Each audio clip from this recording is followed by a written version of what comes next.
Olá, eu sou Fred Santana e esse é o Provocativo. Nesse podcast eu converso sobre notícias e temas ligados à pauta do site vocativo.com. No episódio dessa semana, a gente vai conversar sobre o anúncio da Prefeitura de Manaus que pretende planejar e executar já nesse semestre eventos como o aniversário da cidade de Manaus, Natal, Ano Novo e até Carnaval em 2022. Será que esse é o momento para fazer isso? Vem comigo.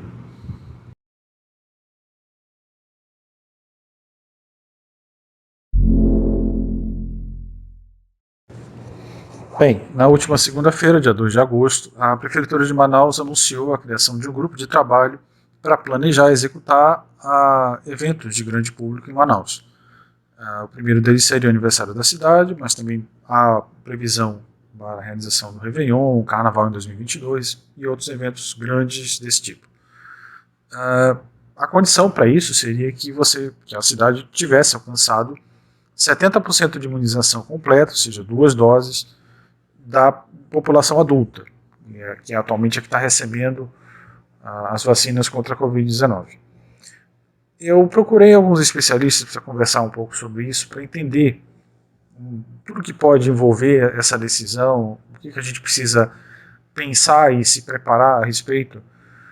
E eles toparam, eu quero agradecer aqui a participação de todos.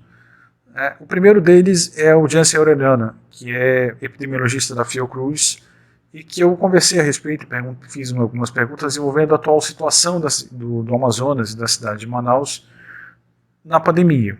Qual o cenário real que a gente está passando no momento e qual a perspectiva de futuro que a gente pode imaginar?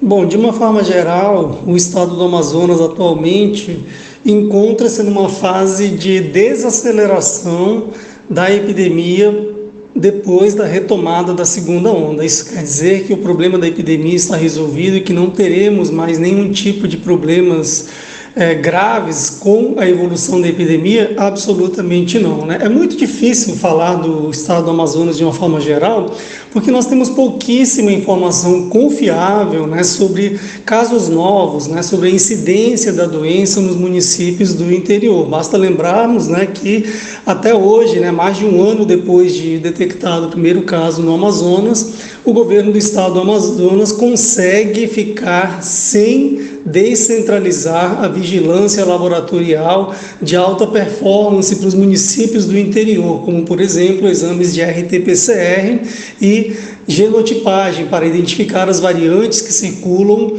no estado do Amazonas. Isso é algo muito importante, né, para um estado do tamanho do Amazonas e com tantas fronteiras dentro do seu território, né? Então, de uma forma geral, é um pouco complicado falar especificamente do estado do Amazonas, porque ele é conformado, na realidade, por 62 municípios, e tem um deles que chama muita atenção, inclusive da humanidade, né, pelas catástrofes sanitárias que ocorreram em abril de 2020 e agora em janeiro de 2021, que é Manaus, né? E quando a gente olha a curva de incidências de síndrome respiratória aguda grave, o padrão de hospitalizações, o padrão de mortes, a gente vê que realmente a segunda onda de Covid-19, ou melhor dizendo, a retomada da segunda onda de Covid-19 está perdendo força, né? Provavelmente por um conjunto de motivos, entre eles a vacinação da população em geral. Olha, planejar qualquer tipo de atividade relacionada, seja a pandemia ou não, com antecedência, é algo desejável em qualquer circunstância, né? Agora, o que nós precisamos ponderar é se esse planejamento que está sendo feito é um planejamento assentado em evidências sanitárias, evidências científicas, em evidências epidemiológicas sólidas. Então, esse planejamento para um eventual festejo, né, de aniversário da cidade, carnaval e tantas outras atividades, né, de apelo popular e que fatalmente geram aglomeração, geram possibilidades, né, propícias para a circulação do novo coronavírus, precisam ser feitas com muita responsabilidade e, de preferência, com a participação de pesquisadores, investigadores, de profissionais de saúde independentes, né, de pessoas que não estejam diretamente ou indiretamente amarradas ao orçamento do Estado do Amazonas, ao orçamento da Prefeitura de Manaus ou qualquer outro tipo de fonte de recursos que acabe tolhindo a posição crítica dessas pessoas. Em relação ao que nós devemos fazer neste momento é ter o máximo de cautela possível, né? Nós precisamos lembrar que o processo de vacinação, apesar de estar avançando, ele é um processo de vacinação que se dá de uma forma bastante irregular, né? O fato de nós estarmos com vários municípios do estado do Amazonas vacinando indivíduos com 18 anos não significa que todo mundo entre 18 e 100 anos de idade, por exemplo, foi adequadamente e oportunamente vacinado, negativo. Ao contrário, é um péssimo indicador, porque nós sabemos que falta vacina para a população geral, e o fato de nós estarmos vacinando indivíduos mais jovens nesta fase da campanha de vacinação significa que nós temos uma quantidade enorme de faltosos, né, de pessoas que deixaram de ser vacinadas em outras faixas etárias e, por ironia, né, nas faixas etárias onde morre mais gente por Covid-19, né, e não nas faixas etárias de indivíduos mais jovens, como os adolescentes de 18 anos de idade. Então, isso é um ponto importante que nós precisamos estar atentos, né, monitorando, alertas e também para a importação, para a circulação da variante Delta, que já causou tantos problemas mundo afora, como na Índia, na Inglaterra e outros países da Europa mais recentemente, né? Então, nesse momento, o que nós precisamos fazer é acelerar ao máximo o processo de vacinação e sermos cautelosos, cuidadosos, com flexibilizações, com liberação de eventos que geram aglomeração, porque senão nós podemos cair no erro do Chile, no erro de Israel, no erro do Reino Unido, no erro dos Estados Unidos e de tantos outros países que avançaram com a vacinação e acreditaram que a vacinação parcial, né, quando eu digo parcial no sentido estrito da palavra, mesmo que você não está oferecendo o esquema vacinal completo para as pessoas que usam, por exemplo, as vacinas da Oxford AstraZeneca ou da Pfizer BioNTech, na medida que você oferece a segunda dose praticamente 3 meses depois. Então, nesse tipo de situação, é muito complicado você pensar em flexibilizações maiores, porque senão nós podemos cair no mesmo erro dos países que eu acabei de citar há pouco. Outro ponto interessante que muitas pessoas têm me perguntado é por que a Covid, por que a Manaus não está enfrentando uma terceira onda da Covid, já que nós temos uma variante muito transmissível circulando aqui, que era a variante Gama, que era chamada de P1. Não temos ainda uma cobertura vacinal muito expressiva, já que a gente só tem imunização com 2 doses, e ao mesmo tempo não está vendo um aumento, pelo contrário, a gente está vendo, como o Jensen acabou de falar, uma queda, um cenário de queda de número de internações e de óbitos, provavelmente de casos também. A gente sabe que tem esse problema de testagem, então o melhor parâmetro que a gente pode observar é internações e óbitos. Isso a gente está vendo uma queda sustentável ao longo das últimas semanas. Mas uma possibilidade que alguns especialistas levantaram e que algumas pessoas me perguntaram também é a possibilidade da cidade, da comunidade, da população de Manaus está sendo protegida, entre aspas, vou colocar aspas aqui, pela combinação entre a infecção, já que muitas pessoas pegaram, principalmente na segunda onda, alguns até pela segunda vez, a Covid, e como a gente já tem uma cobertura até relativamente boa, temos mais de 46% da população total da cidade com pelo menos uma dose da vacina, ou a dose única.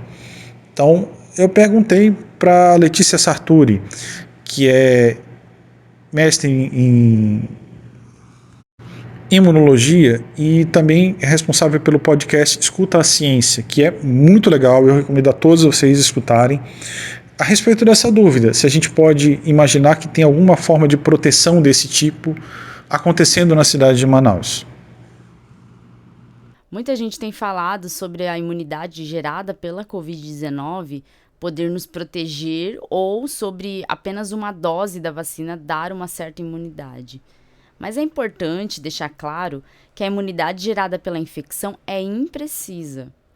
Não sabemos ao certo quanto tempo dura. Em algumas pessoas temos um maior nível de anticorpos neutralizantes, em outras menos. A imunidade celular em algumas pessoas que tiveram a doença não é amplamente ativada. Então não podemos afirmar que ter tido a doença é um atestado de imunidade. Uma dose só de vacina oferece sim alguma proteção, visto que a imunidade já se estabelece com uma dose. Mas a proteção eficaz avaliada nos estudos das vacinas só será completa após as 2 doses. Isso porque, com apenas uma dose, podemos gerar uma imunidade de curto prazo. E a segunda dose vai vir e vai trazer um reforço, né, que vai amplificar a resposta imune, gerando uma imunidade mais duradoura. Os dados mostram que a eficácia das vacinas de 2 doses ainda pode ser baixa só com uma dose, sendo necessário, sim, tomar as 2 doses. Outro fato importante de ser destacado sobre a imunidade é que tanto a imunidade gerada pela infecção quanto a imunidade gerada por apenas uma dose de vacina pode não ser eficaz para as novas variantes de preocupação, como a Delta. Apesar disso, muitas cidades estão vendo seus números de casos caírem. Isso porque há algumas pessoas que foram já vacinadas com 2 doses, outras apenas com uma dose. Já em uma cidade com um alto número de pessoas que tiveram a doença, a gente não pode dizer que essa cidade terá mesmo uma redução no número de casos. Afinal, a imunização pela doença varia muito de pessoa para pessoa e pode ter uma duração muito curta, além de ser pouco eficaz contra as novas variantes. Esse efeito que estamos tendo de redução no número de casos, que é observado em várias cidades, isso se deve mais à vacinação mesmo.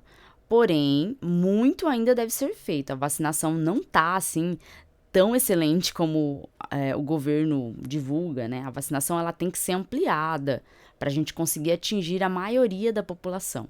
E não é só isso, a vacinação sozinha não vai nos proteger de novas variantes que possam vir a surgir com as frequentes mutações do vírus.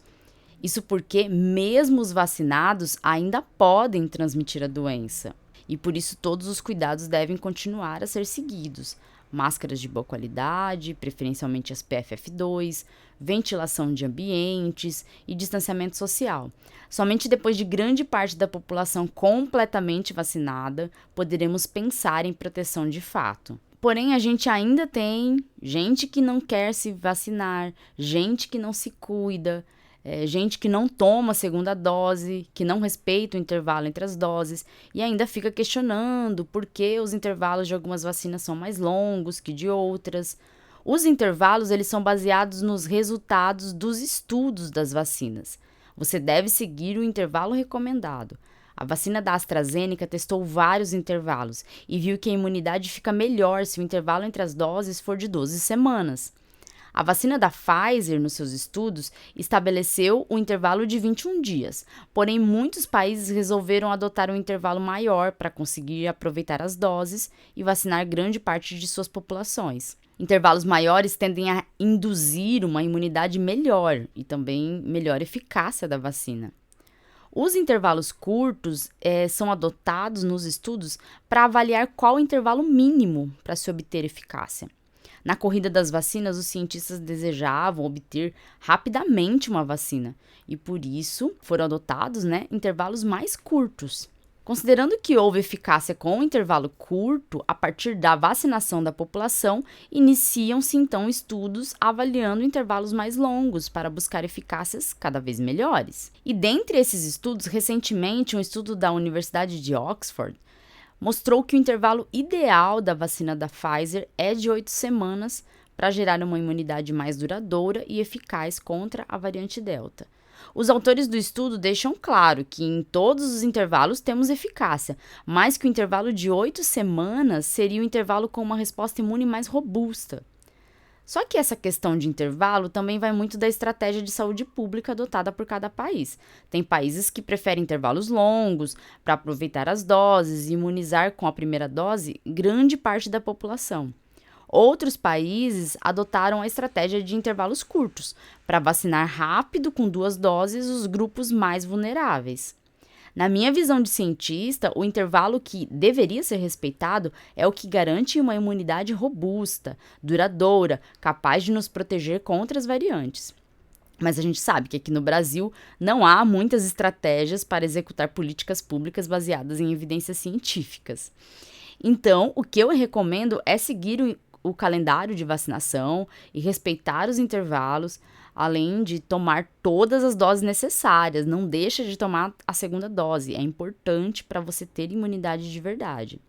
Afinal, a Delta está se disseminando por todo o país e precisamos estar, sim, preparados para mais essa luta. Tome todos os cuidados e vacine-se.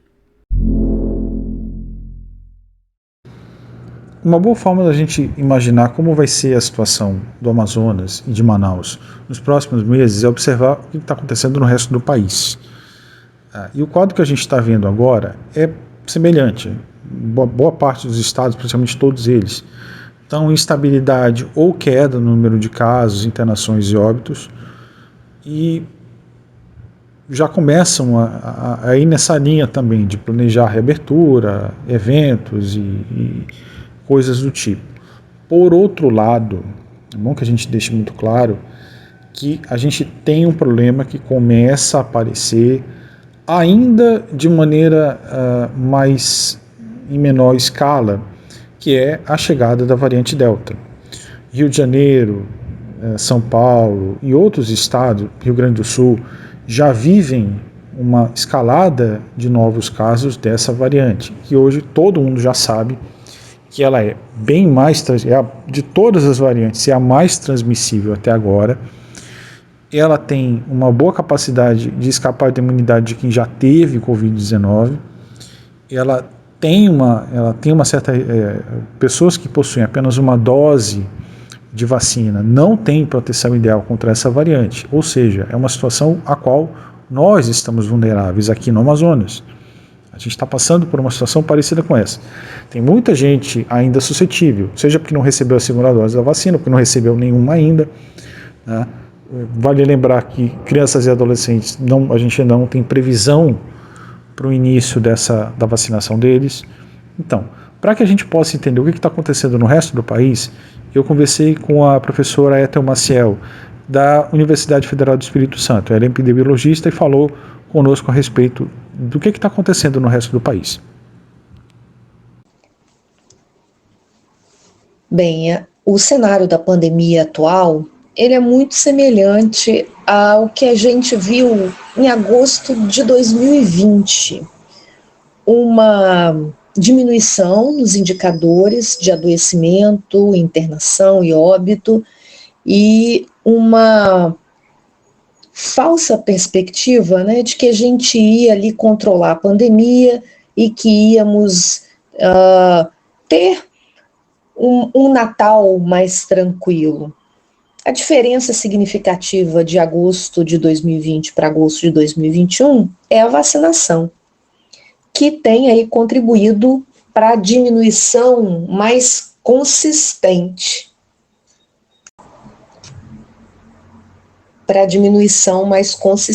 Desses indicadores. Nós estamos observando que nas faixas etárias onde a vacinação já está completa, né, o esquema vacinal já está completo com as 2 doses, principalmente aquelas pessoas acima de 70, a gente tem uma diminuição de internação e de óbito.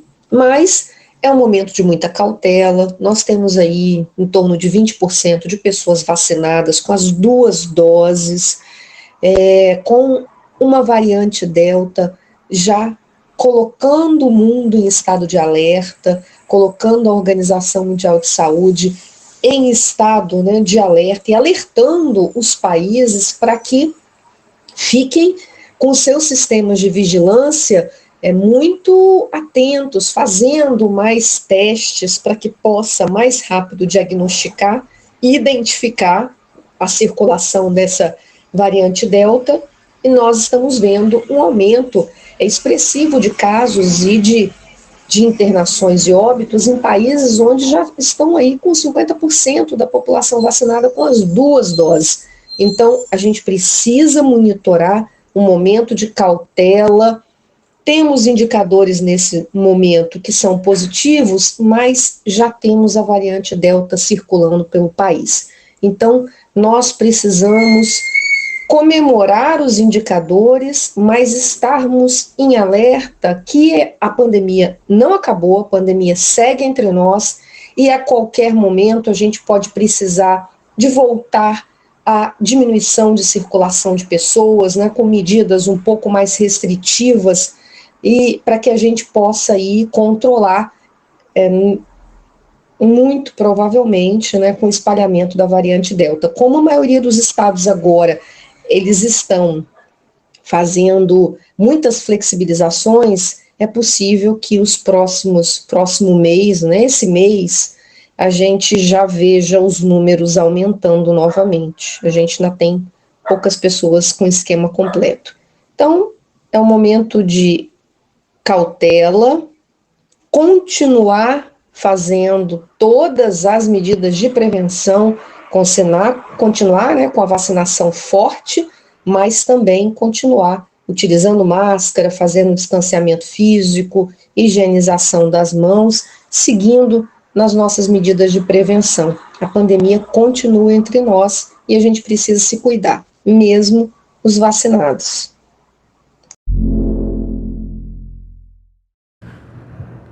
Com tudo que a gente ouviu aqui, é preciso lembrar de uma coisa muito importante. Essa estabilidade que a gente está vendo agora em Manaus, Amazonas como um todo, mas especialmente em Manaus, com queda no número de óbitos, internações em nível mais baixo do que alguns meses atrás, isso não é novidade. Entre os meses de julho e novembro de 2020, aconteceu a mesma coisa.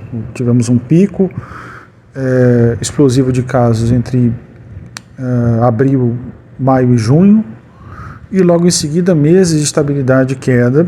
As atividades econômicas voltaram praticamente todas, só não tivemos a liberação de grandes eventos de público em Manaus, mas isso também não é uma coisa muito frequente aqui.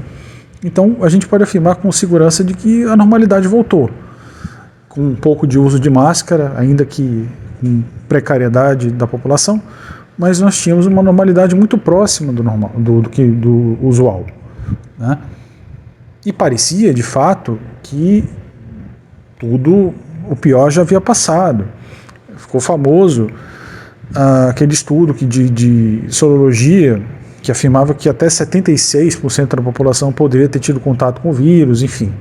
É um pouco controverso isso, mas o fato é que acreditava-se que não haveria uma nova onda da doença, nós não teríamos uma retomada de casos, e todo mundo viu o que aconteceu em janeiro.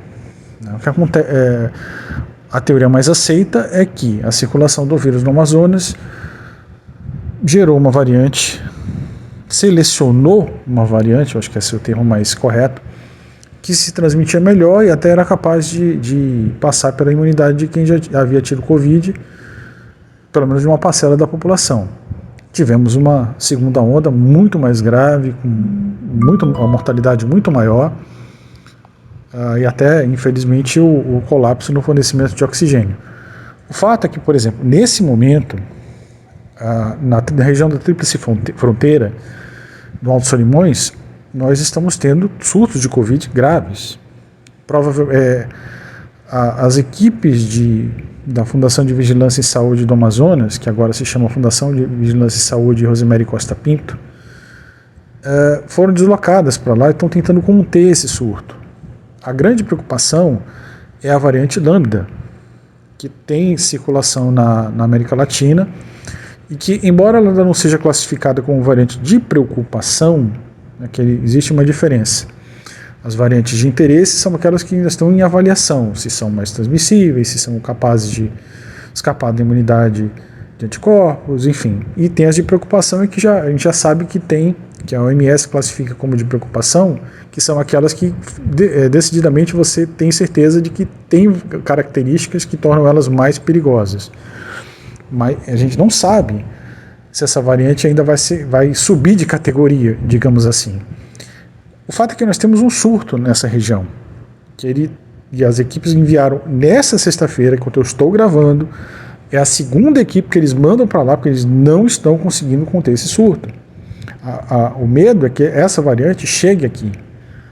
E a gente precisa entender uma coisa: o vírus ele evolui, ele está evoluindo, à medida que ele circula, ele continua evoluindo, e ele vai evoluir diante das características que forem colocadas para ele, dentre eles vacinação, a imunidade de outras variantes. A gente não sabe o resultado que isso pode acontecer.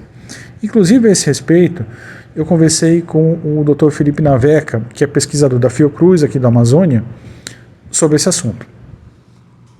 Não só a variante Gama, como a Delta e outras variantes do novo coronavírus seguem evoluindo.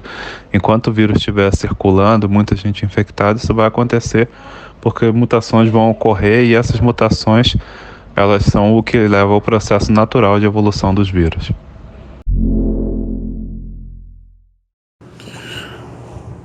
Outro ponto muito importante que a gente precisa levar em consideração é a vacinação.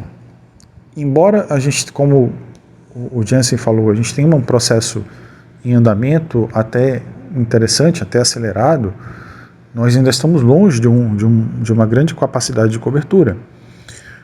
Quando a Prefeitura de Manaus fala em 70% de adultos vacinados, ok, é um grande número, mas a gente está vendo o que está acontecendo nesse momento nos Estados Unidos, por exemplo, em que regiões com baixa adesão à vacina estão tendo surtos graves, de pessoas adoecendo gravemente. No Reino Unido, a mesma coisa, a gente viu um aumento de casos considerável. Israel, a mesma coisa. E são países que têm uma cobertura vacinal robusta, já de 40%, 50%, 60% da população completamente imunizados. Ou seja, a imunidade coletiva que a gente tanto sonha, provavelmente ela só vai ser atingida com 85%, 90%, talvez até 100% não dá, porque nem todas as pessoas podem ser vacinadas, mas com uma cobertura muito grande da população. Tem outro problema que a gente ainda não está percebendo de uma forma muito clara. No último domingo, eu publiquei uma matéria no site, está lá no Vocativo, que os jovens estão aderindo menos à vacina. E ontem eu conversei com a secretária municipal de saúde, a Shadia Frache, sobre esse problema, e ela confirmou que menos da metade dos jovens de 18 anos que já poderiam estar vacinados já há algumas semanas foram até o posto de saúde. E isso é um problema, porque como a maioria das vacinas que a gente usa é AstraZeneca e Pfizer, e o Ministério da Saúde adota um intervalo de 3 meses entre uma dose e a outra, quanto mais tempo essas pessoas demorarem a se vacinar, mais tempo elas vão demorar para chegar a tomar a segunda dose, porque tem esse intervalo. Então, mais tempo a gente vai demorar para atingir percentuais de cobertura de vacina que ofereçam uma proteção coletiva para todos, uma proteção coletiva. Então, essa desaceleração também é um problema. A vacina, ela é importante, a vacinação tem que continuar acelerada fora dos mutirões também. A prefeitura precisa modificar a sua estratégia de vacinação para que ela não fique concentrada em dias específicos, mas que as pessoas entendam a importância de que todas devem, não é importante, não é que a campanha seja bonita e tenha muitas pessoas, mas que todos tenham acesso a essa vacina e se conscientizem para ir se vacinar. Então, eu acho ainda que o maior problema que a gente enfrenta não é necessariamente as variantes ou qualquer ameaça desse tipo, é a falta de preparo. Nós ainda no Amazonas testamos muito pouco, menos de 7% da população foi totalmente testada com o método que verifica o vírus ativo, o RT-PCR. Isso são dados da Fundação de Vigilância em Saúde. Estão lá, disponíveis para qualquer pessoa, você nem precisa acreditar em mim, você pode ir lá verificar você mesmo. Então, é muito preocupante quando você tem governo do estado e prefeitura planejando eventos baseado aparentemente na estabilidade de casos de óbitos e de internações, quando não deveria ser isso não deveria ser isso a orientar esses órgãos, mas é a vacinação. Quando nós chegarmos a 85% da população coberta com as 2 doses, aí seria o caso, ou quando você estivesse próximo a isso. É como o Jensen falou na fala, que a gente precisa planejar, com certeza, não há problema nenhum em planejar, mas com base no quê? Fim da pandemia, todos nós queremos, eu quero, você que está ouvindo também quer, mas para fazer com que isso se torne realidade, é preciso mais do que empolgação, é preciso um planejamento e ouvir a ciência, coisa que a gente ainda não está fazendo.